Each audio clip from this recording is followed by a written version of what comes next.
Broiler পোহাই যেন আছিল এটা অপৰাধ। ৩ বছৰে এঘৰীয়া এটা পৰিয়ালক স্বাৱলম্বী হোৱাৰ প্ৰয়াসেই যেন সমাজৰ দৃষ্টিত ভুল কৰিলে এজন যুৱকে। ব্ৰইলাৰ ফাৰ্ম খোলাৰ বাবে ৩ বছৰে এঘৰীয়া পৰিয়ালটোক ৩ বছৰ পূৰ্বে ঘৰৰ পাছফালে ব্ৰইলাৰ ফাৰ্ম খুলিছিল নগাঁৱৰ তুলসীমুখৰ দেউৰী গাঁৱৰ অপূৰ্ব দাস নামৰ নিবনুৱা যুৱকজনে। কেৱল অপূৰ্ব দাসেই নহয়, অপূৰ্বৰ আত্মীয়সকলকো এঘৰীয়া কৰি ৰাখিছে এতিয়া সমাজে। উল্লেখযোগ্য যে অপূৰ্ব দাসে গাঁৱৰ বহু পৰিয়ালক খাদ্য সামগ্ৰী আৰু এটাকৈ ব্ৰইলাৰ যোগান ধৰিছিল লকডাউনৰ সময়ছোৱাত। মই ব্ৰইলাৰ পালন কৰোঁ। ব্ৰইলাৰ পালন আজি 3 বছৰ আগৰ পৰা মই ব্ৰইলাৰ পালন কৰি আহিছোঁ। ব্ৰইলাৰ পালন কৰাটো আমাৰ সামাজিক নিয়ম মতে দণ্ডনীয় বা অপৰাধ। সেইকাৰণে মোক সমাজৰ পৰা এঘৰীয়া কৰি ৰাখিছে।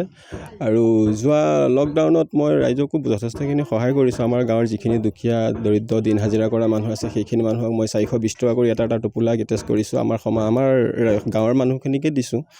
আৰু দ্বিতীয় কথা হ'ল, মোৰ বানপানীয়ে ঘৰটো তনমচ কৰিছে। এই ঘৰটো চৰকাৰী লিষ্টত অন্তৰ্ভুক্ত নাই বুলি মই জানিব পাৰিছোঁ। আৰু ব্ৰইলাৰ পোহাৰ কাৰণে মোৰ যিখিনি হাৰাশাস্তি বা মানসিক শাস্তি পাইছোঁ, সেইখিনিতকৈ আৰু মোক অতিৰিক্ত নালাগে। আৰু আমাৰ নিচিনা নিবনুৱাই যদি এই কামটোকে নকৰি এটাতো কৰ্ম লাগিব, কৰ্মটো যদি আপোনাৰ নকৰে, তেন্তে আমি ক'ৰ পৰা পেট ভাত খাবলৈ পাম, আমাৰ পৰিয়াল পুহিবলৈ পাম। সেইকাৰণে মই মানসিকভাৱে বৰ অশান্তি পাইছোঁ আৰু শাস্তিও পাইছোঁ। গতিকে এইটো মোক উচিত ন্যায় লাগে চৰকাৰীভাৱে।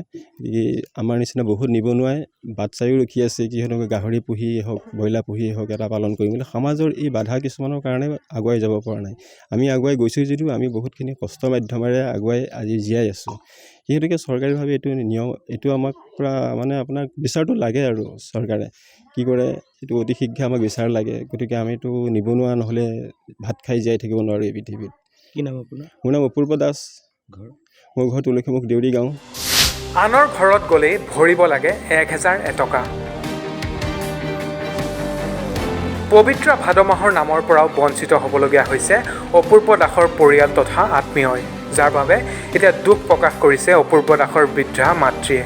এজন বয়সস্থ মহিলা, মই সমাজৰ কাম কৰি আছিলোঁ আগত সমাজৰ। এতিয়া মোৰ ল'ৰাটোৱে ব্ৰইলাৰ পোহাৰ কাৰণে সমাজে মোৰ ল'ৰাটোক 3টা ল'ৰা, এই সৰুটোৱে পুহিছে, কিন্তু এই দুটাকো মানে এই ইয়াটোৰ সৈতে তিনি ঘৰ আছে, তিনিওটাকে সমাজে এৰি থৈছে। আৰু মানে নামঘৰলৈ আমাক যাব নিদিয়ে, এঘৰীয়া কৰি থৈছে। বেলেগ মানুহ আহিলে 1000 টকা ভৰিব লাগিব।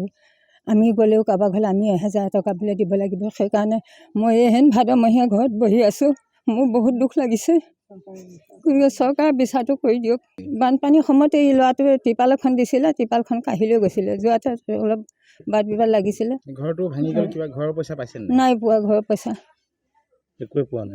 এই হেৰিৰে পাইছিলোঁ, এইবিলাক ৰিলিফ পাইছিলোঁ। ঘৰটো এতিয়া নিছে বুলি কৈছে এই পঞ্চায়ত হেৰিয়ে। এতিয়া আজিলৈকে একো অনুসন্ধান পোৱা নাই। কামপুৰৰ পৰা মাধৱ ভূঞাৰ ৰিপৰ্ট, 5 পিলাৰ।